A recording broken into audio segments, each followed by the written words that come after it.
welcome to Mystere Creations. Today we're speaking with Brandon Weston about Ozark Folk magic. He's written a few books on the subject and is a folk magic practitioner. Please join our discussion. Now on to the show.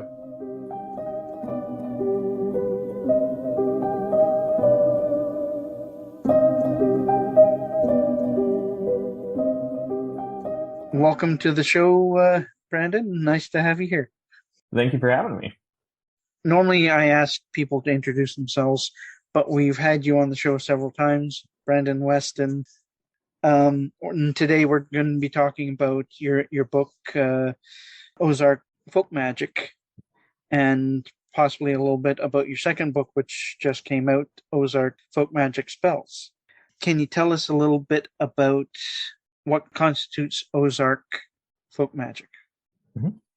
So specifically, we're looking at folk magic and folk healing traditions that derive from the culture of the Ozark mountain range.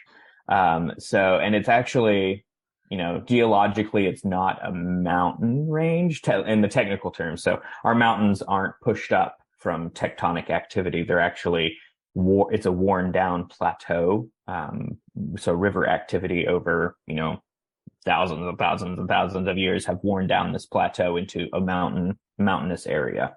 Mm-hmm. And it's pretty unique in that it's a, relatively speaking, a small area of land, even though we kind of consider it to be pretty big around here. But compared to Appalachian Mountains, things like that, it's relatively small. And I always like to compare it to an island, because if you look at the landscape surrounding the Ozarks, into Kansas, you have the Great Plains, over into Oklahoma, flatland, central Arkansas is the river valley, and it flattens out to the Delta region, like swampland, things like that.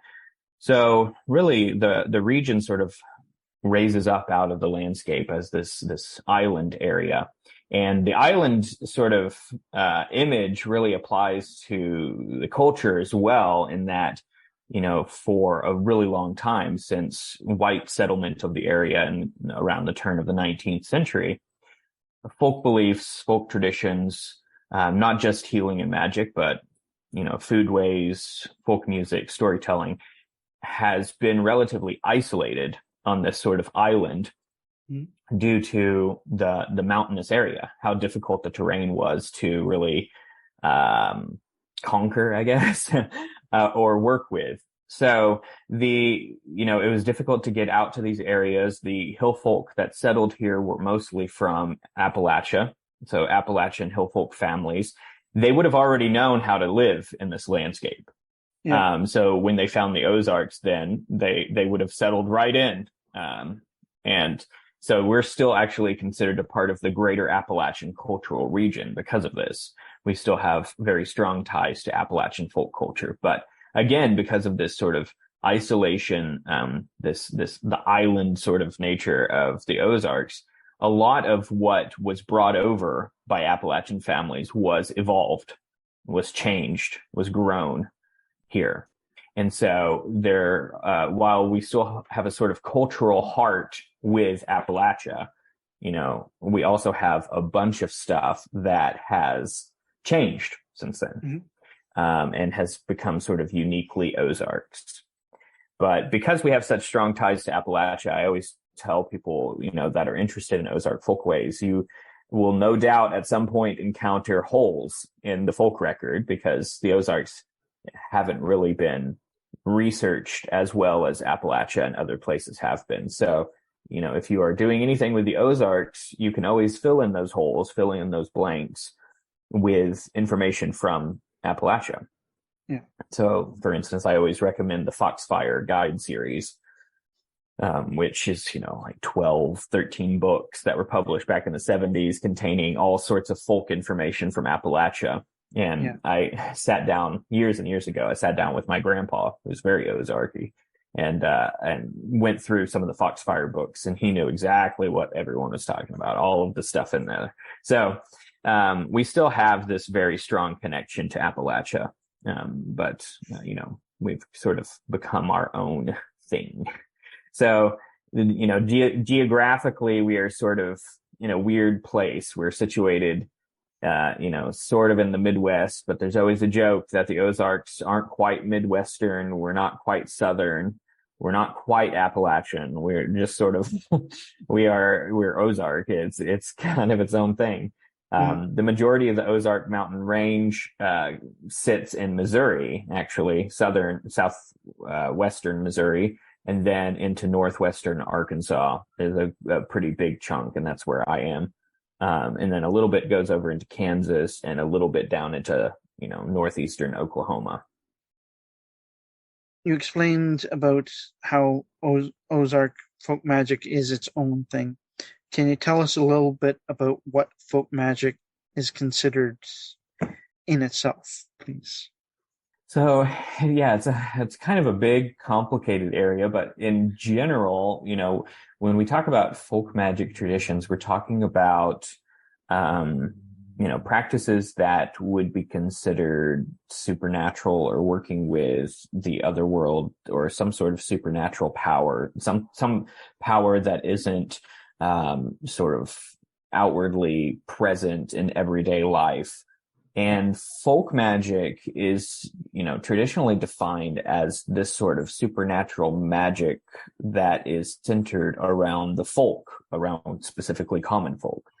And so you see a lot of common trends in folk magic traditions across the US and across the world. Typically, a lot of these traditions are based within an oral folk culture. So they are passed down by word of mouth rather than written down. You tend to not see a lot of, grimoires and magic books and things like that. Yeah. Folk magic tends to be also, this is one area that people tend to forget about. Folk magic is often tied in with technology, with technological developments.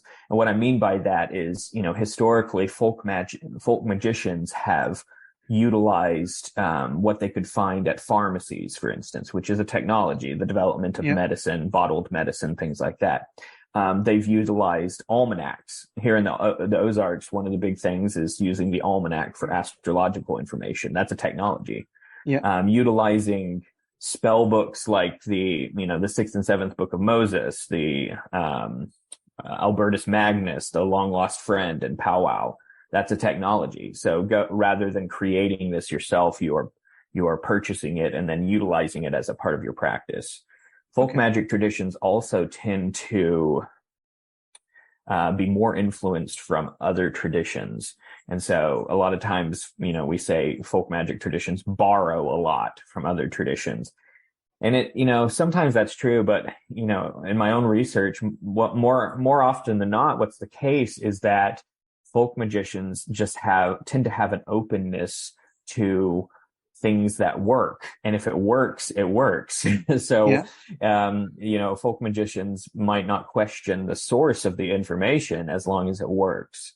And so in the Ozarks, this is especially the case because, all of our traditions are a big amalgam of old world traditions and then new world variations of old world traditions mixed with indigenous traditions, mixed with, West African traditions, things like that. Yeah. And so, amongst Ozark folk healers and folk magicians, the philosophy has always been, if it works, it works. So, there's not a lot of questioning when it comes to stuff like that. But I would say, my definition of folk magic in general is, magical practices that are specifically, specifically originate from the folk, from common folk. And that's really to distinguish it from ceremonial magic, or what some people might call high magic, things like that, which tend to develop in more educated, erudite, academic settings, that sort of thing. Yeah. So folk magic is an interesting area. It's, at least from an Ozark perspective, our folk magic traditions are constantly evolving, constantly changing, constantly incorporating in other things that we learn, not just from, physical, real world, practitioners, things like that, but also from the spirit world. which can highly influence our practice and help evolve practices, things like that.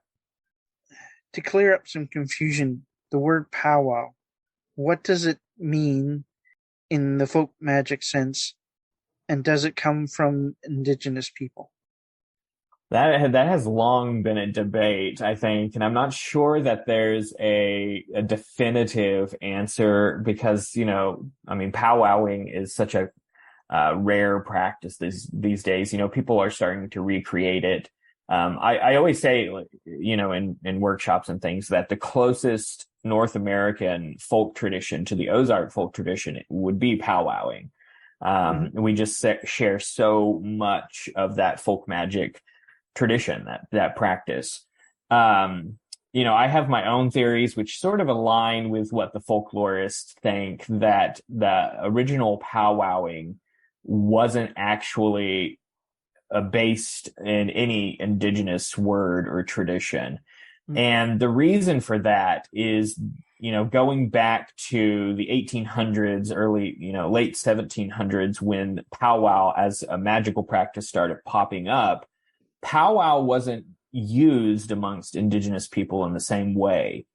So today we're very familiar with powwows and things like that. And even in the indigenous communities, it's very widely used. Mm-hmm. At that time, the earliest cases where we see powwowing as folk magic practice, the indigenous people weren't using the word in the same way. So it is most likely that powwow was a sort of Americanization of perhaps a German folk word that was used, and we've kind of just lost what that original word was. Mm-hmm. There's also a theory which I kind of believe that powwow is connected to the word power. And so it's just sort of an alternative sort of folk phrase referring to power, referring to, that innate gift or magical power within the person. So that kind of makes sense because practitioners were also called powwows. So the practice was called powwow sometimes, and then the actual practitioners were called powwows. And it's interesting because there's also theories, and this hasn't been verified. I don't know that there is a way to verify it, but there are theories that in the Ozarks, one of our traditional healer titles was power doctor, and that had a very specific. The power doctor had a very specific role within the community. They used verbal charms, prayers, ritual. They fashioned amulets, things like that. They were the magicians of the community, and they went by the name Power Doctor. And there's a theory that is connected to a more anglicized version of powwow. So, German communities in northern Appalachia and Pennsylvania German area, they would have known powwowing. They would have brought that through the Appalachian mountain range to the southern Appalachians and then brought it over to the Ozarks. So you can imagine the sort of telephone game as it passes through, powwowing, or, you have this German folk word that sort of sounds like power that then gets transformed into powwowing, that again then just gets transferred into or transformed into the word power, going to power doctor. But I kind of tend to believe that theory. There are theories that, powwowing came about because you had German folk magicians who observed indigenous ceremonies and, took some of the indigenous ceremonies into their own practice. I tend to not believe that just because if that were true, we would see more indigenous ritual influence in powwowing, and we don't. The powwowing that sort of originated, in southern Germany and then came over to Pennsylvania German areas, is European. So if you observe any powwow rituals, they are all based in sort of European folk magic, a little bit of European sort of ceremonial magic, things like that. The only influence that really would have come in from indigenous people is with plants. So powwow doctors and also power doctors in the Ozarks would have had a lot of their plant knowledge come from interactions with indigenous people. But the likelihood that folk magicians would have in Pennsylvania German country had enough interactions with indigenous people to rename their practice as powwowing to connect it to the indigenous people is just very unlikely. So I tend to not believe that story so much, but we don't really know. And you know, it's interesting because I've even heard powwow doctors and powwow practitioners try to connect it back to indigenous origins. So there's a lot of stories going around, but some of them sound a little bit more likely than others. The other name, you know, a lot of people that are practicing this now, they just leave out powwow altogether. They don't even try to deal with it. And they go back to an older German word, Braucherei, which is also is the same practice. And so there's Braucherei that refers to the actual practice, and then the practitioner would be called a Braucher. So there's a lot of people that are sort of leaning towards those traditional German words and, you know, not even trying to deal with the word powwow, which I respect. You know, I definitely respect that. But yeah, it's interesting. And you don't really hear power doctor ever in the Ozarks anymore. It's kind of one of those old traditional terms. I like to use it just because I'm trying to revive some of those older terms. But so I still use power doctor occasionally as a sort of teaching term. So, you know, to start conversations, things like that. Yeah. Power doctor actually works. Yeah. Because I mean, yeah, it sort of describes what you're doing. You're working with the power, powers, this gift, and things like that. And so, you know, the power doctor typically wasn't an herbalist. They would use plants, but they would use plants in what we would say a magical way.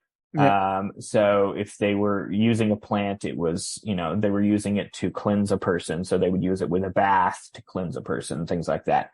The Yarb doctor was really the herbalist and the granny women. And power doctors, a lot of the power doctor stuff has died out because people have traditionally been very interested in the herbalism and not very interested in the magical practices.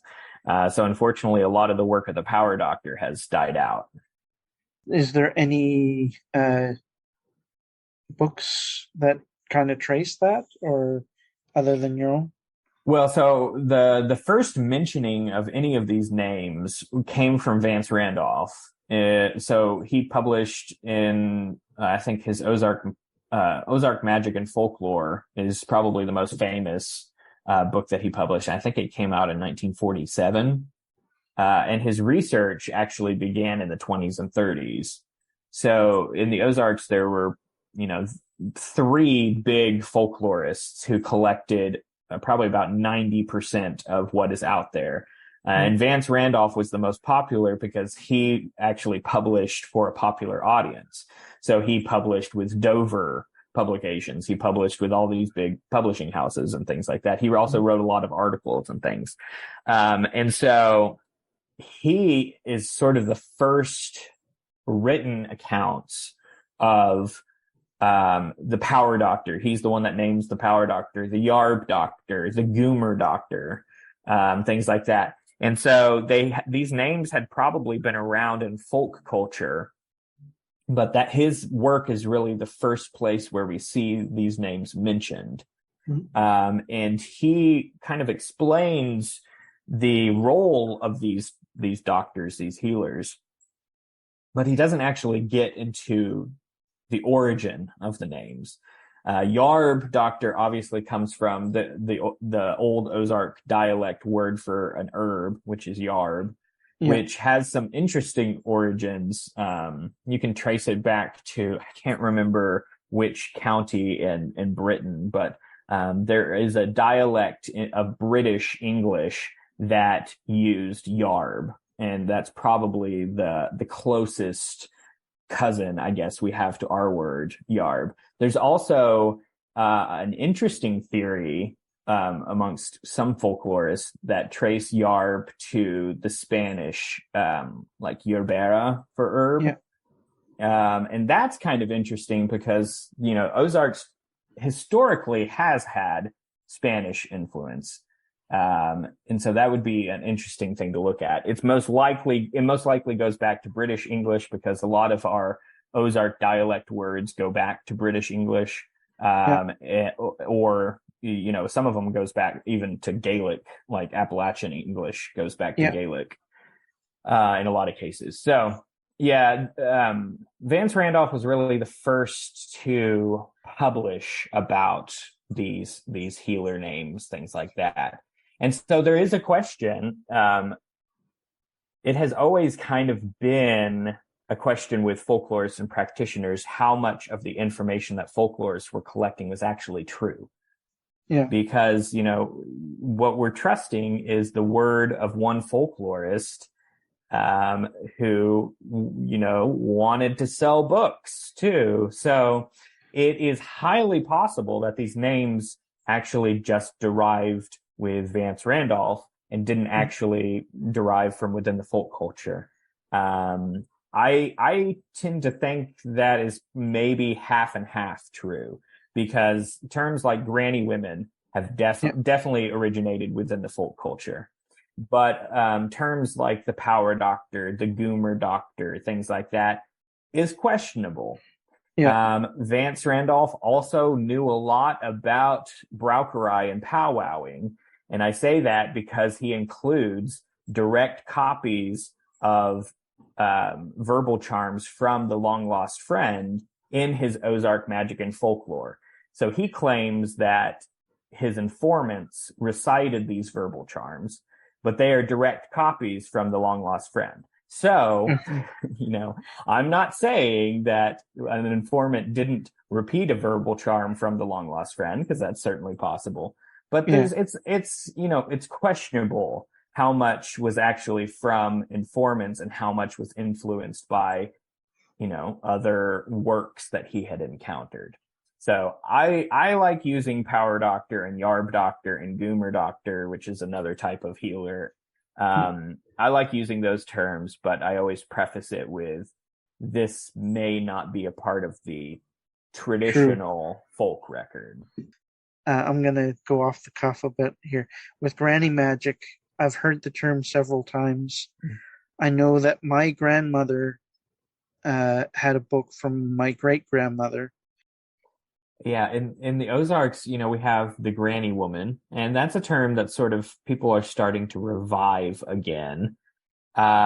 Traditionally, the granny woman was a very, very important member of the community. In the old Ozarks, there was a taboo against men working on women's issues. So that, in a lot of cases, traditional healers who were male could not work on women. And I don't know to the extent that that was actually upheld within the community, but I do know that the position of the granny woman rose up out of that. So the granny woman was able to heal women in the community. Traditionally, the granny woman is often considered just a midwife, which that was usually a big role of the granny woman, was as a midwife, because again, men couldn't work on women. And so the granny woman was a midwife, but she was so much more than that. In a lot of cases, she was the community herbalist as well. But she also typically knew verbal charms, ritual, knew how to fashion amulets, things like that. So whereas you might see different positions of, the yarb doctor, the power doctor, the goomer doctor, the granny woman was really all of these things together. And so in a lot of cases, and it's not unusual to see more women being connected to these folk practices than men. Traditionally women were the center of the household. And so if anyone was ill or had an issue or was cursed or whatever it might be, they would go see the granny in the community or in their family. And in the Ozarks, it's interesting because we have a lot of sort of names that are given to people in the community, honorific names, and granny is one of those. So granny women often were mothers or sometimes grandmothers, but in a lot of cases they weren't. So somebody might be called granny because that is a term of respect. Yeah. It's a term of endearment. It's like men in the community are sometimes called doc, even though Yeah. they aren't a doctor. They may be a healer, but it's just an honorific term. So granny women sometimes were actual grannies, but a lot of times that was just a term of respect that was given to granny women. So it was a very powerful position to have in the community. Unfortunately, because it was so outward facing with the community, the granny women were often the first to be accused of witchcraft in the community. Yeah. And, there are lots of stories about witches being granny women, witches being midwives, things like that. So the granny woman was a very powerful position. And I always, whenever we're talking about traditional healers, granny women is always one of those I want people to understand just how all encompassing their work and their power was. And how valuable they were to the women specifically in the community, but the community as a whole. So that's what I mean when I talk about granny women specifically. And the role has changed a little bit today just because most people aren't needing midwives anymore. Midwifery is becoming more popular. So actually the role of the granny woman is sort of going back to the traditional. Yeah. But, granny women transformed into what I like to call praying grannies and things like that. So it's still an important figure in the community, but their role has changed more from midwifery, physical medicine with women, and more sort of that spiritual sort of practitioner, that spiritual guide within the community itself, which is an interesting thing to look at. What is a traditional way people used to become a healer? So, traditionally, I always make a distinction between the traditionalists and the neo-traditionalists. And that is really because, in the middle of the 20th century, around the 50s, 60s, and 70s in the Ozarks, we had the Back to the Land movement, which really sort of upended, the traditional culture and brought in a lot of, people from New York City, LA that were, within the New Age movement and, were Wiccans and things like that. So it brought a lot of different sort of outside magical and medicinal also traditions to the Ozarks. And so really there is a pretty firm distinction between traditionalists who were sort of before that.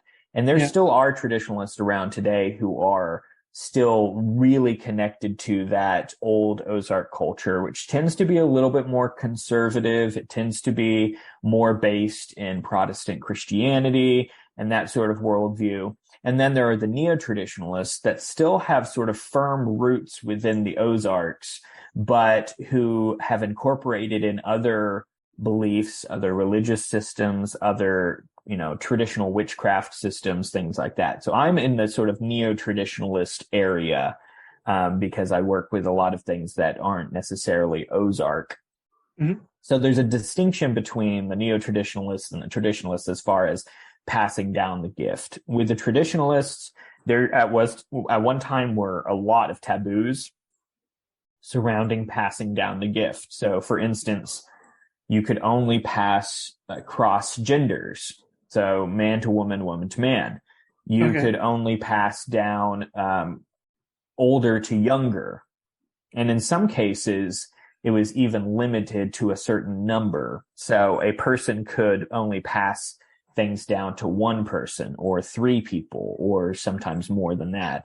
Mm-hmm. There were taboos sometimes against passing outside of a family. So not only did you have to pass to, like a man would have to pass to a younger woman, but it would have to be within the family.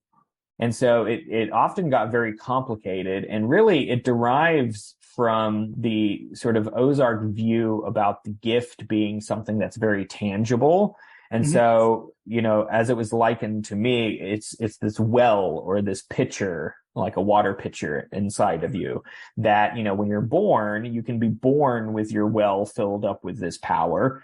Mm-hmm. But you can also be past it. So somebody can pour their water into your pitcher. But if they pour their water into your pitcher, they don't have that water for themselves. And so, once you reach the bottom of your well or the bottom of your pitcher, you're done. And so traditionally what you would see is people would wait until they were old and enter a sort of retirement. So they would pass everything down to somebody or to multiple people.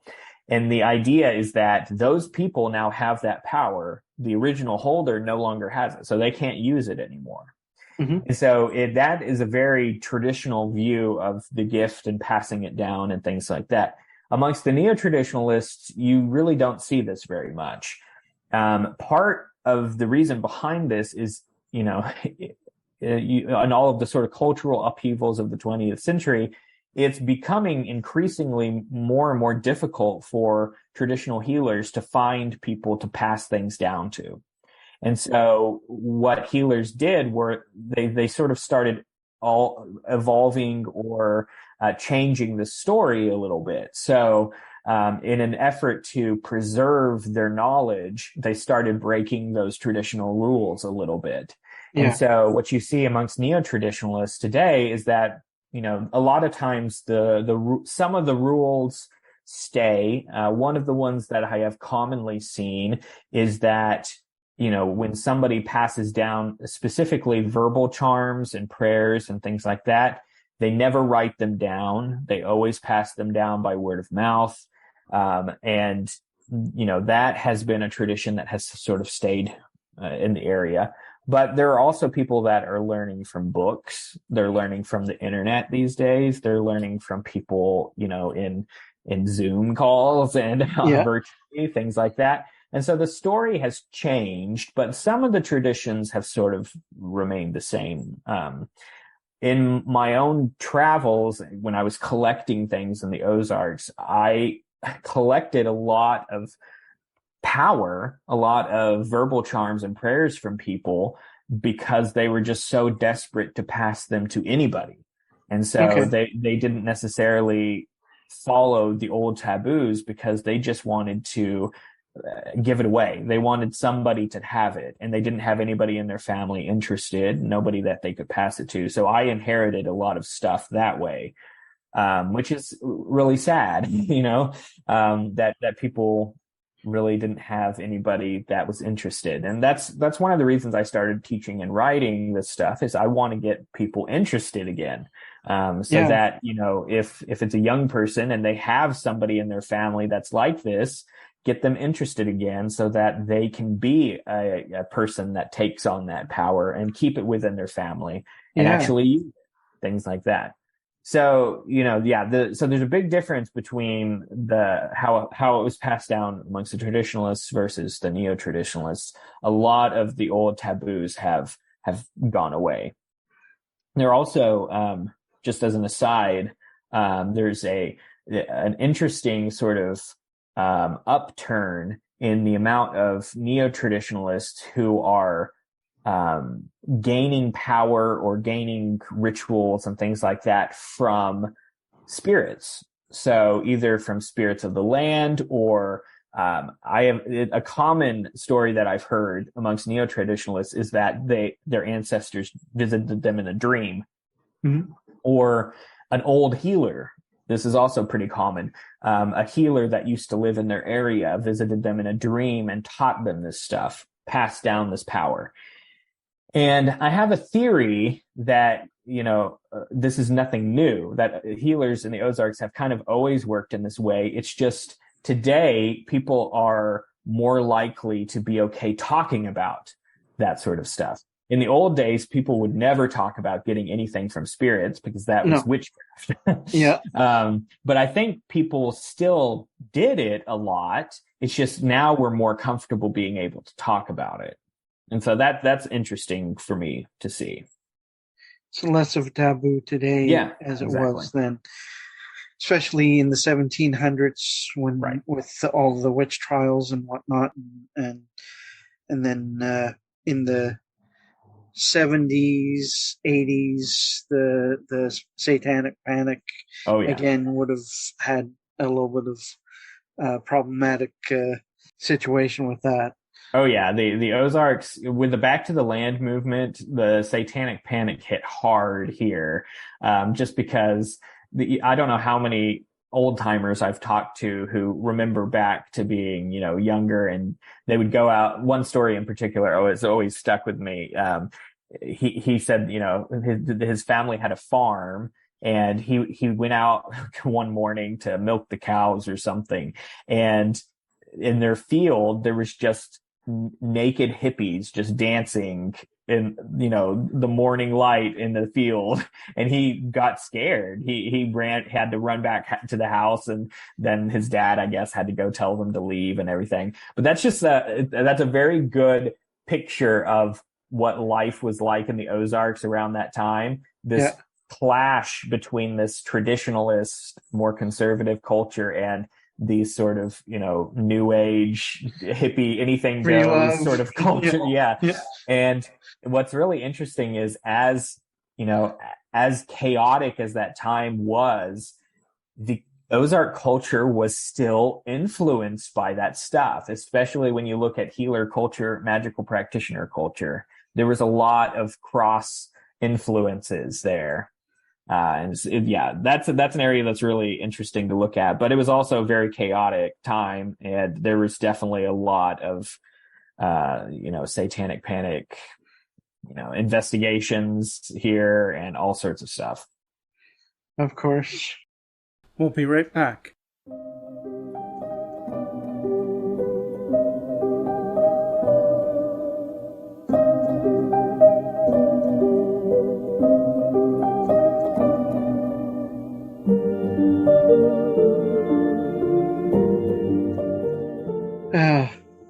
What advice would you give to someone who lives in a city that doesn't have access to a green space who's interested in folk magic? This is a really interesting area to look at. What I always tell people is, wherever you are, you still have a connection to nature. Even if you can't see it, our houses are built on dirt. It's built on the soil. There's groundwater underneath you. Even if you are in the heart of New York City, you are still in nature. You are still on the land. And so I always tell people, to be creative about their practice. And so, finding, even if it's just a few trees, to connect to, but even if you don't have any of that stuff, you can still connect to the air. You can connect to the sky. You can connect to those cycles of nature still. You can still sort of plug yourself in. Mm-hmm. Ozark worldview with this is a very interesting one, and I think it's very applicable to a modern sort of situation. So in the Ozarks, there's this idea that everything in nature is permeated by this flow, this magical river that flows through all things. And as humans, we are a part of that because we're a part of nature. And so this river of magic flows through our houses because our houses are built of elements. They're built of elements from nature. It flows through everything. It flows through our cell phones because our cell phones are made of minerals, are made of ores from the earth, things like that. And so this flow is through everything. And so the practice of a healer or a magical practitioner is really being able to connect to that flow of magic within themselves. And if you are able to connect to it within yourself, you're able to connect to it within all things. Mm-hmm. One of the best pieces of advice that one of my teachers gave me, one day we were talking about, she would often get kind of annoyed with me about how complicated I made things. And so I was always interested in, if she did any rituals or if she had any special tools, things like that. And so one day she kind of stopped me and she said, you should be able to do everything you need to do in a completely empty jail cell. And what she meant by that was that really all that we have as healers and magical practitioners is ourselves, is that connection to that magical flow through nature. And as a practitioner, using tools, using magical timings, auspiciousness, ritual, these are just sort of, icing on the cake, really. Yeah. The real power comes from the individual's connection to their own inspiration and their own imagination. And really, your power is only limited by your imagination and your intention. Yeah. And so I always tell my students that, like, tools and things like that are good, but keep in mind what you would do without that stuff.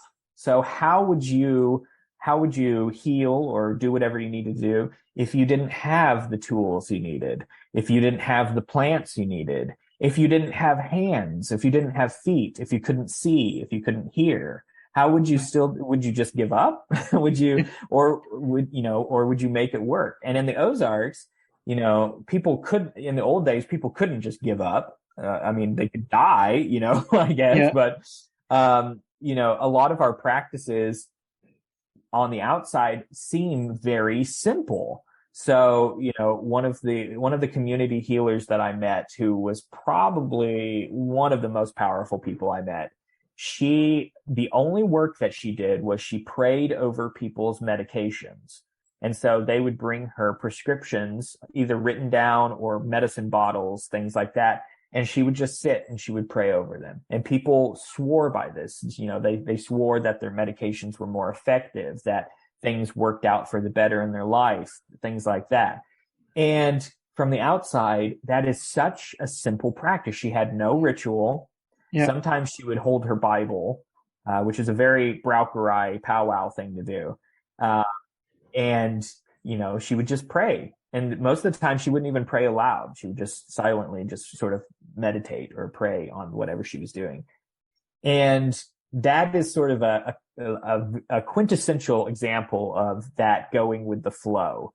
She was connected to that flow of power through herself. She was connected to that flow of power through nature. And she was able to, by connecting to her own power, her own inspiration, she was able to connect to the people that she was working for, because those people are also a part of this river, Yeah.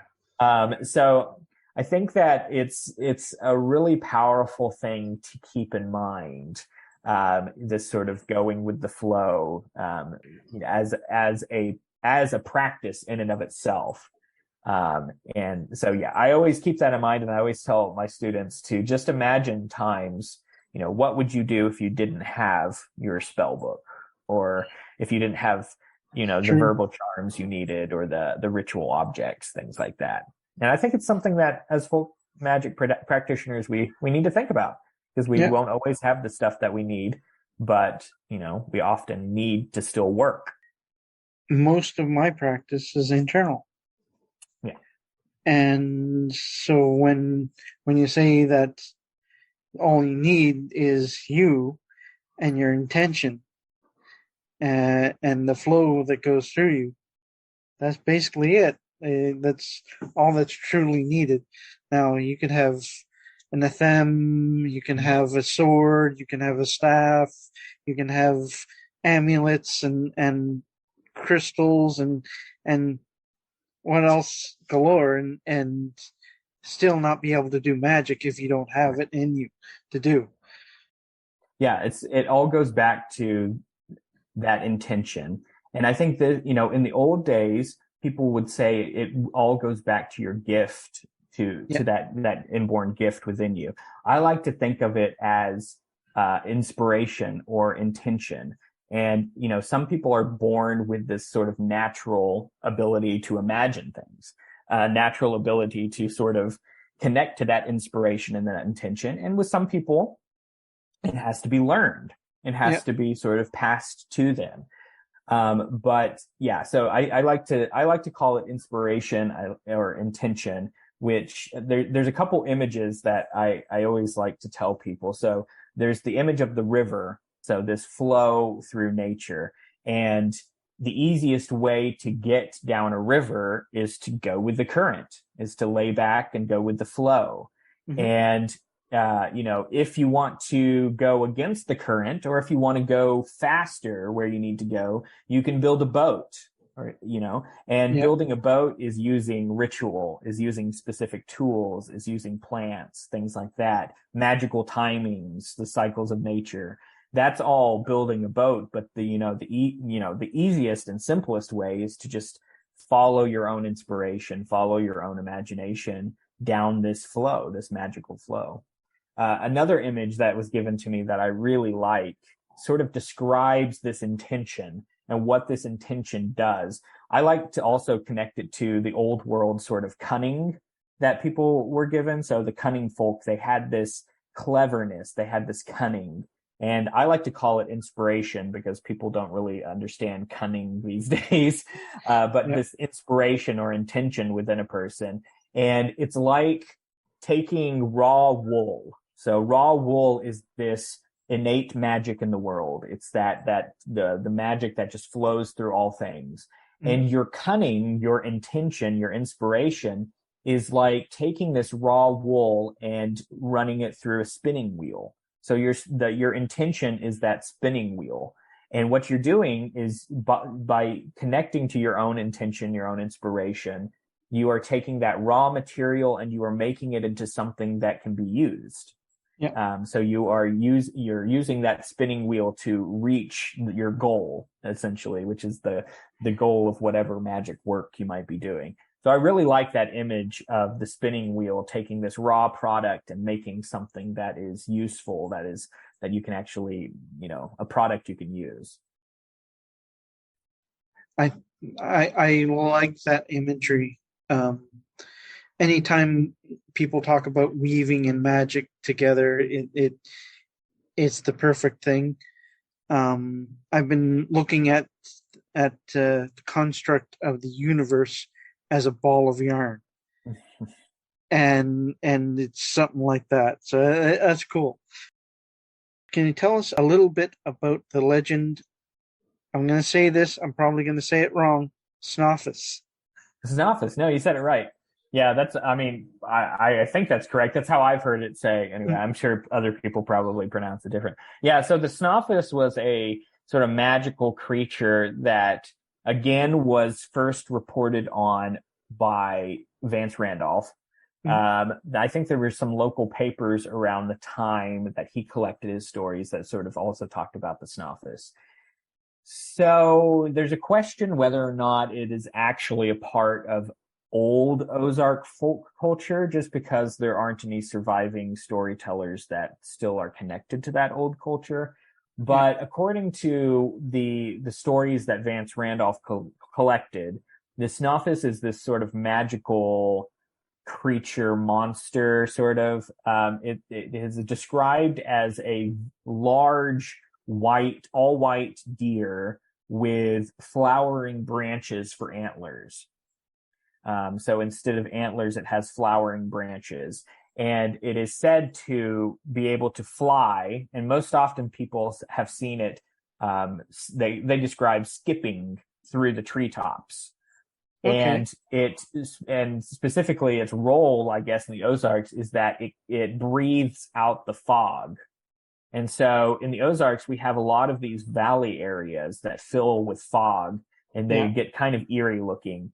And so the stories always tell of the Snoffus skipping through the treetops, breathing out the fog in the morning into these valley areas. And the Snoffus is one of my favorite sort of Ozark folk creatures.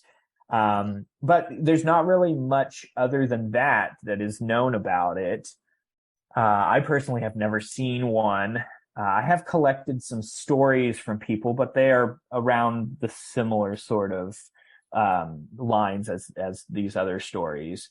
So you don't really know. I can connect it back to some old world sources. So in a lot of Celtic stories, white deer are usually always, symbols of the other world. Yeah. So there are stories. I can't remember. Is it Marie de France had a story. I think it might have been Lanval. I can't remember. But one of her stories, and she was heavily influenced by Celtic Breton culture in France. But I think it was one of her stories features a hunter who encounters an all-white deer. And they're always seen as these sort of portents or omens of the other world. And they're always weird. So the white deer in European culture is sometimes a doe, but the doe has antlers. Yeah. And so that is a sort of symbolism of the sort of weirdness of the other world. And the all white is always a symbol of that sort of weirdness.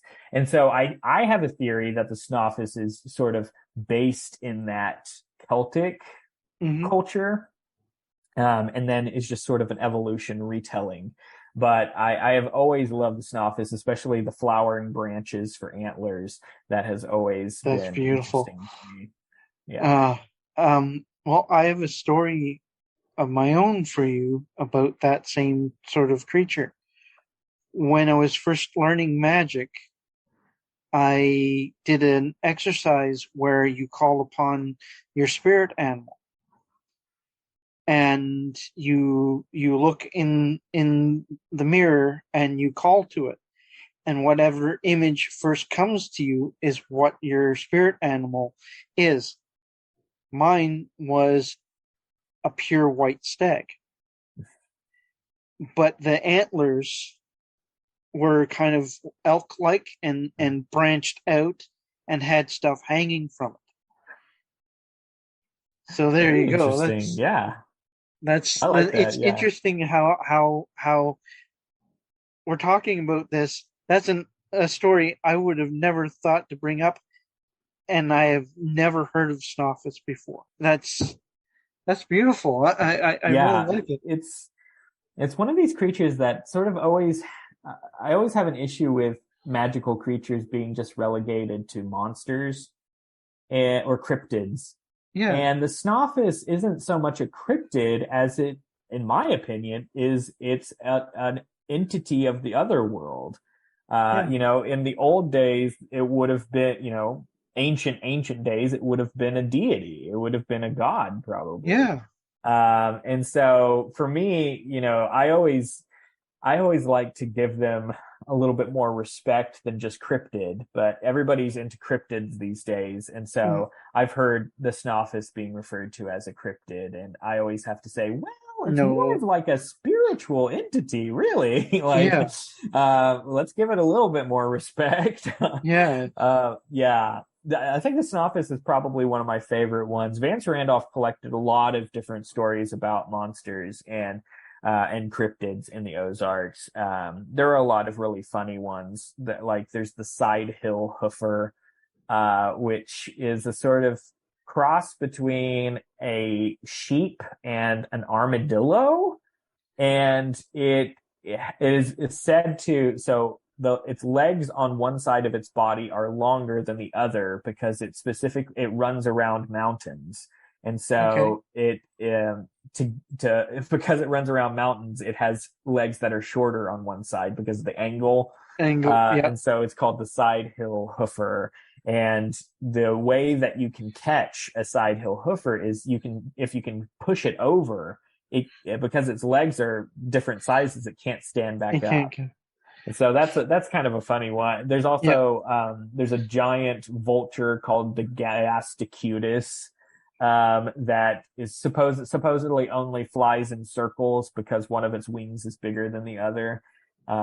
Things like that. So there are a lot of really interesting ones. The ones that I really like looking at, and we've talked about it before, are the Fey beings, which I would call the Snoffus a Fey being. A Fey, yes, that's definitely in that vein of things. I've also looked at the black stag, which is its polar opposite, but not really. Like the black stag is mystery, and the other sometimes they consider it a portent of death, but it's not an evil death. It's more he brings you to the other side.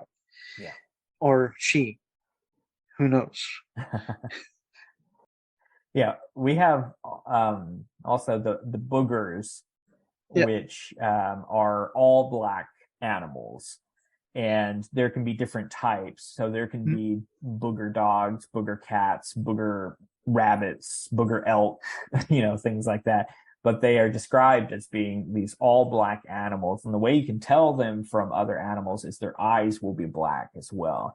And the okay. boogers really have a sort of, they're more of part of the like horror stories of the Ozarks, the scary stories that are usually told at Halloween, because the word booger is connected to like bogey, like boogeyman and bogart and all of these other sort of old world variations. And so the booger is really sort of a demonic character. They're usually, whatever animal they appear as, they are very dangerous and will usually kill you and things like that. And Yeah. sometimes, it's said that the boogers are witches in disguise. Witches can turn into boogers. But Okay. then a lot of times they're their own sort of almost fey being, shapeshifter sort of type of creature. And I have seen at least one booger that I know of, and it was a very unnerving experience. I was driving at night on this old dirt road, rural road, which is always where you see all of this stuff, of Yeah. course. Yeah. And I was driving along and I saw something, and I'm always cautious about deer because I've gotten hit by a deer before, Yeah. in my car. Not And fun. so I saw something on the side, and the dirt road was sort of just lined by these fields with barbed wire fences. And I saw something, so I slowed down because I thought it was a deer that was going to jump the barbed wire fence and come over. Mm. And there was something very big on one side of the barbed wire fence, and it didn't take much for them to jump over it. And when they jumped over and came into the lights from my car, it was the biggest black dog that looked like a wolf. Mm. It was the biggest animal like of that type that I've ever seen. And it just came out, it looked at me, and then it went across and jumped over the other fence and went about its business, I guess. And so I was thoroughly creeped out at that point. That would do it. I was just glad. I was glad I didn't hit it, because I can only imagine what sort of bad luck that would have been. But I was also glad that it didn't pay me any attention for whatever reason. It just went about its business. So, but I am fairly convinced that that was a booger. Yeah. Yeah. I would assume that to be. I've only seen footage of one creature like that, and I'm not sure that it was real, but it didn't look faked at all. And there was a golden retriever that went after it, and this thing dwarfed the golden retriever. It was 3 to 5 times bigger than it. So if there's film of that, and I think it's in Virginia. Yeah. So it's interesting that you saw that. I find that it's cool and very scary. Yeah. If someone is uncomfortable using animal parts, would an effigy work? Sure. Yeah.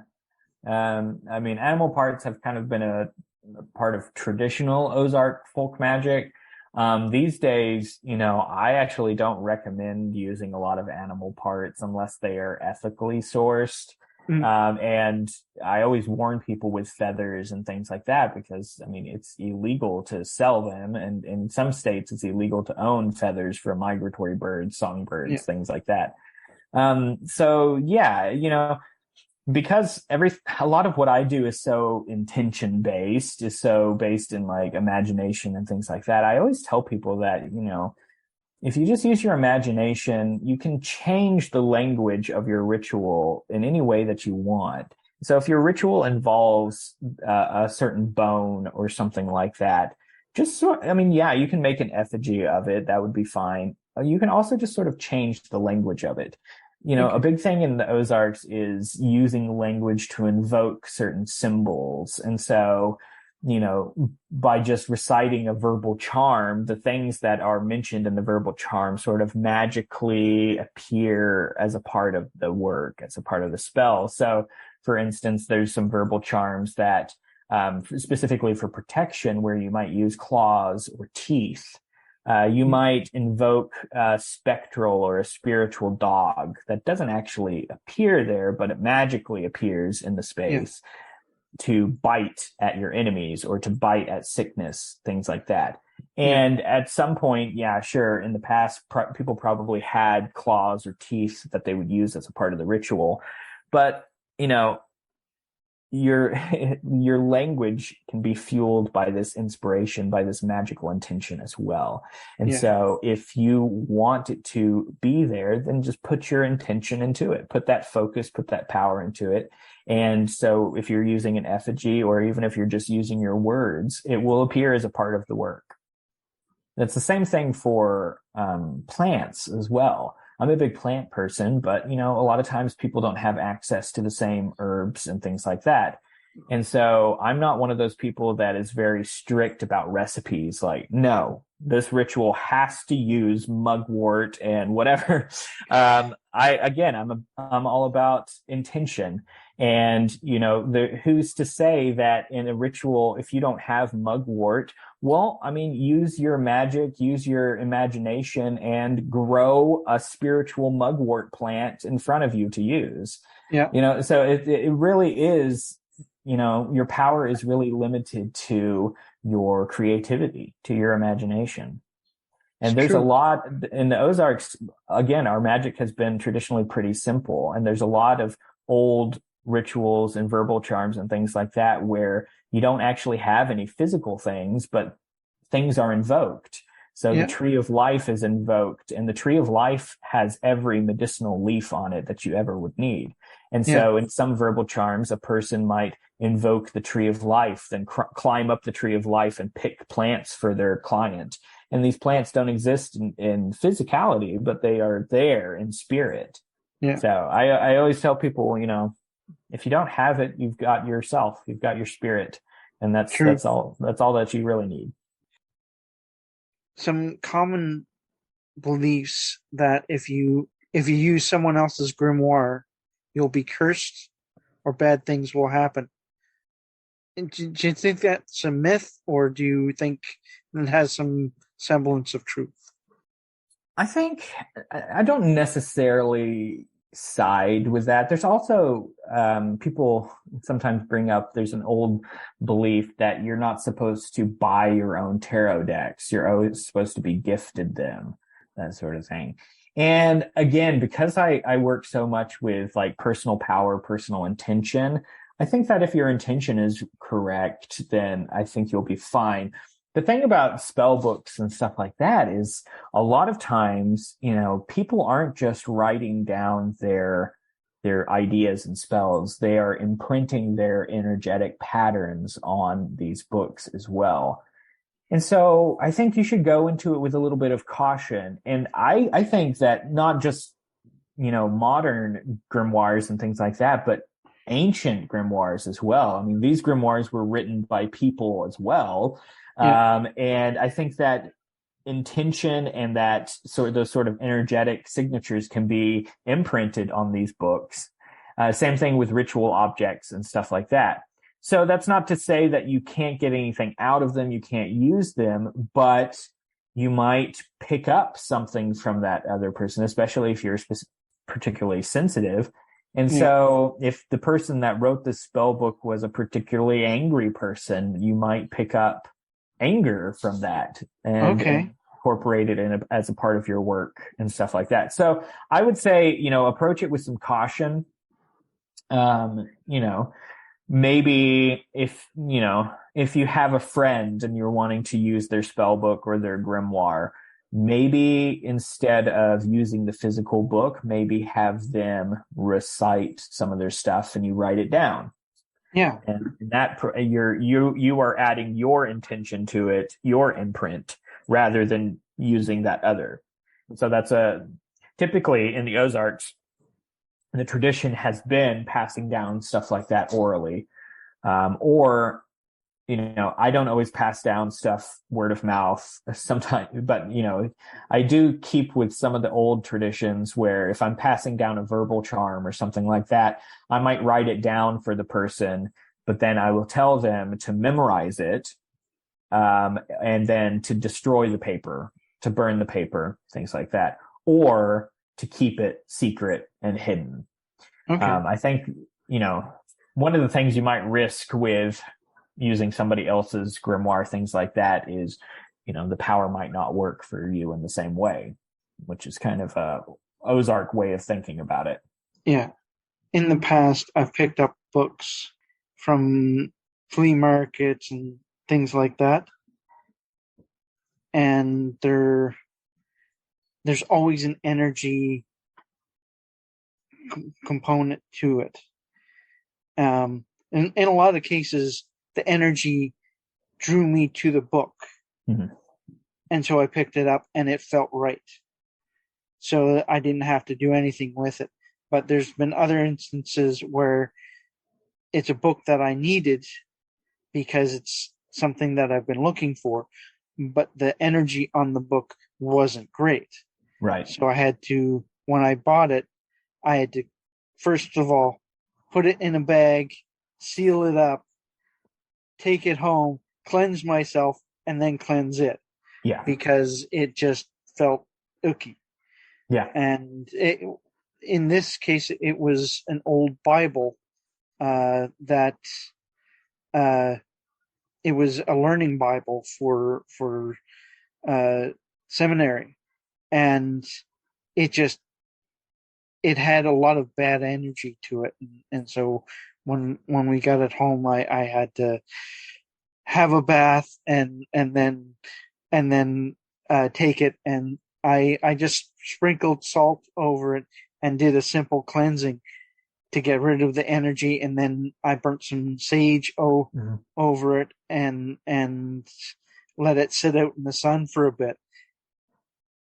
And I kind of left it for a week that way, because it was just, when you get that kind of creepy, crawly feeling, oh yeah, it's not fun. Yeah, I really like going to thrift stores and flea markets and stuff like that, but I'm always sort of sensitive to those energies anyway. And so if I do bring something home, before it comes in my house, I always do a cleanse in the garage or something like that, like someplace that's not in my house. Because, I mean, all physical objects sort of can take on that stuff. Yeah. And, sometimes it just sort of naturally dissipates on its own and it's fine. But other times, heavy energies and stuff can really stick to objects. And yeah, I always, I always tell people, especially if you're inheriting any ritual objects from somebody, if, your friend boxes up a bunch of stuff because they got some new ritual objects, always, always, always cleanse it first. Because even if you trust your friends, even if you trust the person and they're a good person and everything, it still holds their energetic patterns, and it can affect the work that you're doing. So always, always cleanse that stuff. Even stuff that you wouldn't really think, like, most people probably wouldn't think that you would have to cleanse a Bible. But you do. You do. You do, because, the energy doesn't distinguish those things. No. It will stick to whatever it sticks to. Yeah. At a young age, I learned what electricity does to a house. Yeah.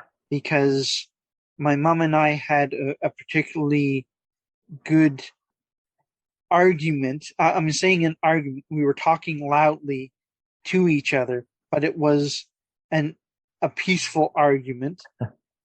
And then that night we were sitting in the house. It was completely silent in the house, and we were just sitting there playing a game of I think it was 45s. And we heard ourselves talking, and we looked at each other and said, "Do you hear this?" And it was us hearing that same conversation that we had. It had been recorded by the power lines, because we had a bunch of big the big tree type Oh power yeah, line yeah, things all around us, and it would just record whatever you said or did yep, in the house and replay it back at night. yep, And that's just electricity doing that, not any type of energy other than right, that. yeah. And if that'll do that, your intentions, if you're arguing with each other, that's all going to go into the substrate of the house, Oh, absolutely. any items that are in it. And with that Bible in particular, it was the school that was the master of that school was very abusive Yeah, to the students. And that's what I was getting from the book. And the yeah, student had hatred of him yeah. And so it imprinted right on that and book. Yeah, imprinted on it. And it was just, no, I don't think I want that energy in here. yeah.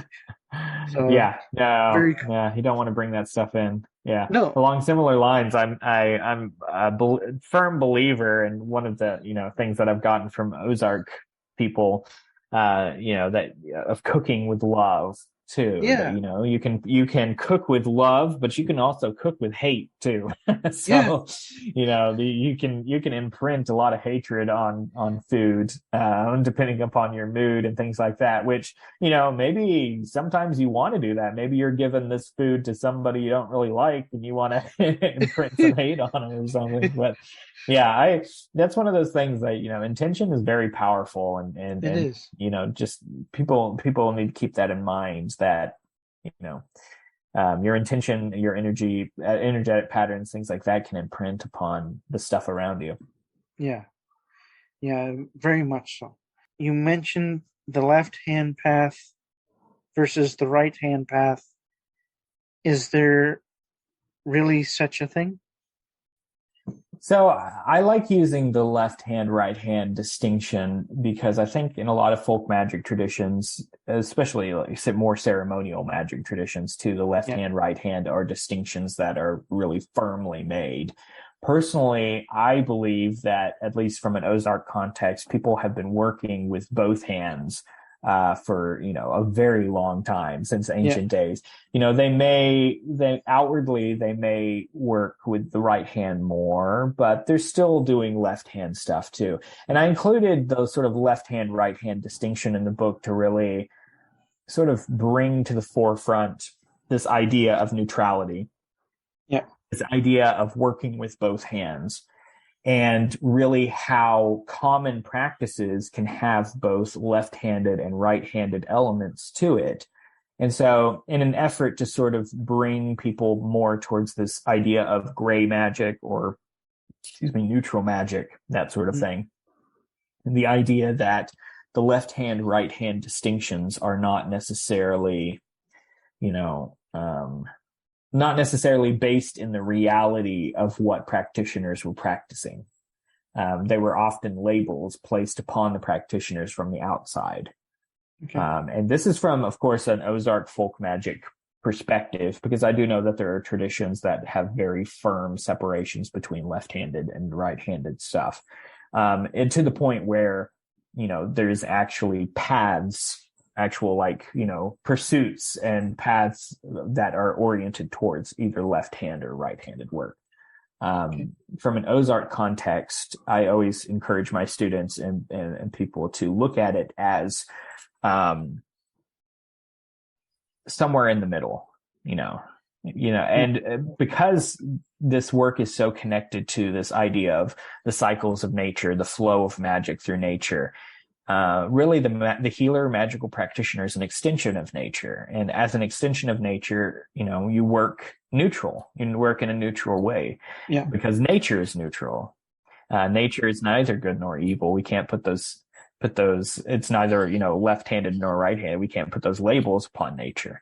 Yeah. And so that's really what I always try to tell people, and I certainly teach my students, is the idea of working creatively and working, somewhere in the middle of this left-handed, right-handed stuff.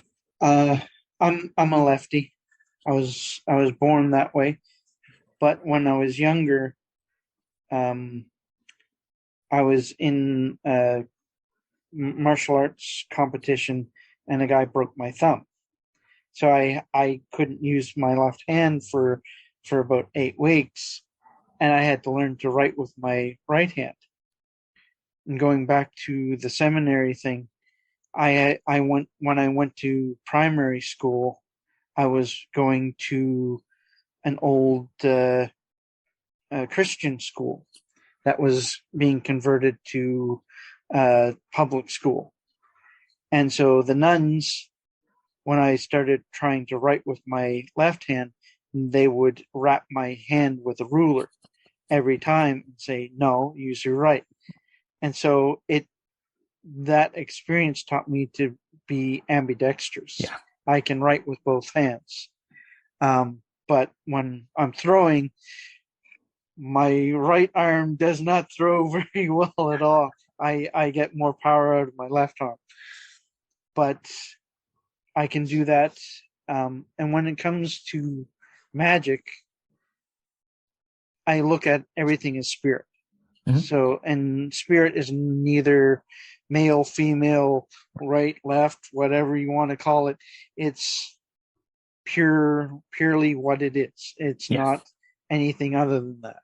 Yeah. And so it's kind of cool that the right hand, left hand, balance yourself, work in the middle. Yeah, and really, I mean, working in the middle, I tell people, if you're not comfortable doing some aspect of the magic, obviously, you don't have to do it. And I think working in a neutral way doesn't mean that today I heal, but tomorrow I just, I try to kill a person with magic or anything like that. For me, those are extremes, and I try to avoid extremes, which is really what working in that neutral, that gray area is about, avoiding extremes. And so on the other end of the spectrum, I would consider like love magic that goes against a person's will to be an extreme. That's an extreme. So, you have these extremes, the extreme left-handed, the extreme right-handed. And so I always encourage people to bring it in, bring it into more of this middle area where you're avoiding those extremes. And so for me, working in that gray magic area, that neutral magic, means that, if I am healing a person and they believe that they have been sent a curse from some place, I will do some retribution work, which means taking and healing that curse, but also returning it to the sender. And that is a sort of, has traditionally been considered more left-handed, but I consider that more neutral, actually. You aren't overtly hurting somebody or cursing somebody. You're just returning whatever was sent back to them so that, they get some karmic retribution from it, that sort of thing. So that's where I sort of find myself in my own personal work. And that's kind of what I encourage people to look at, is how can you bring your practice away from any sort of extreme? So either working in the extreme anger, the extreme wrathful area, or the other side, which is the sort of extreme, what you might consider to be healing, but is actually just manipulating somebody's will, that sort of thing. Okay. I try to stay away from that sort of thing myself, like curses. People that do that, they're only hurting themselves, and they're not taking into account that that's what they're doing. And by sending it back to them, it basically says, "Here you go, you did this," and kind of it'll right them if they don't lose it for a bit for trying to figure out what happened. Right. Yeah. And I always put the intention behind something like that, what I am sending back, may this person learn from this experience. May they grow from this experience. And I think that is the true purpose of the sort of retribution work, is that they are actually going to be experiencing the effects that they wanted somebody else to experience. And as a part of that, they hopefully are going to learn from this experience. That. I've seen that happen quite often Yeah.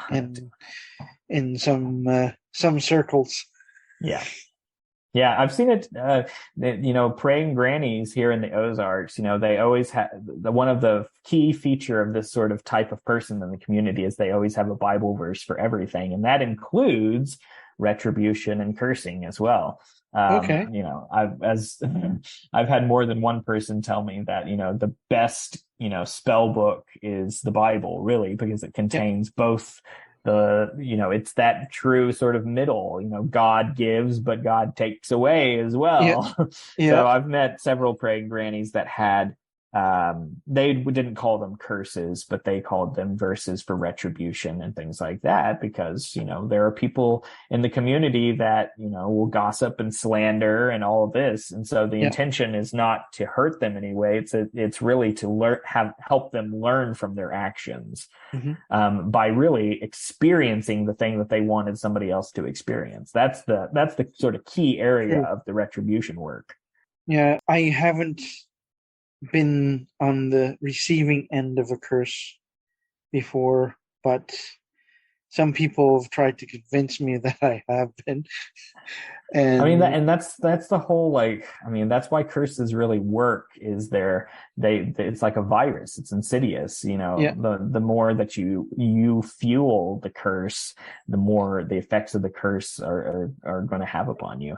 That's why yeah, I always tell people that, all of this stuff is energy. All of this yeah, stuff can be used.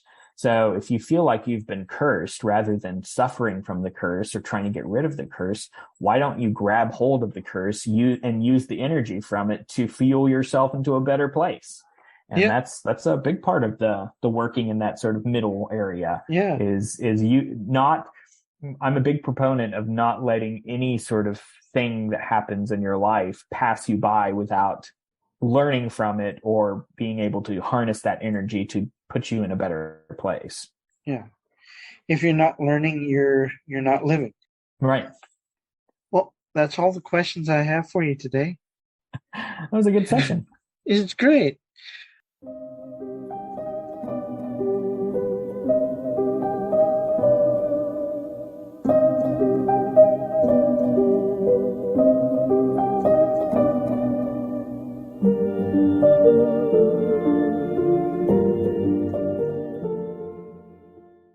Welcome to Mystere Creations.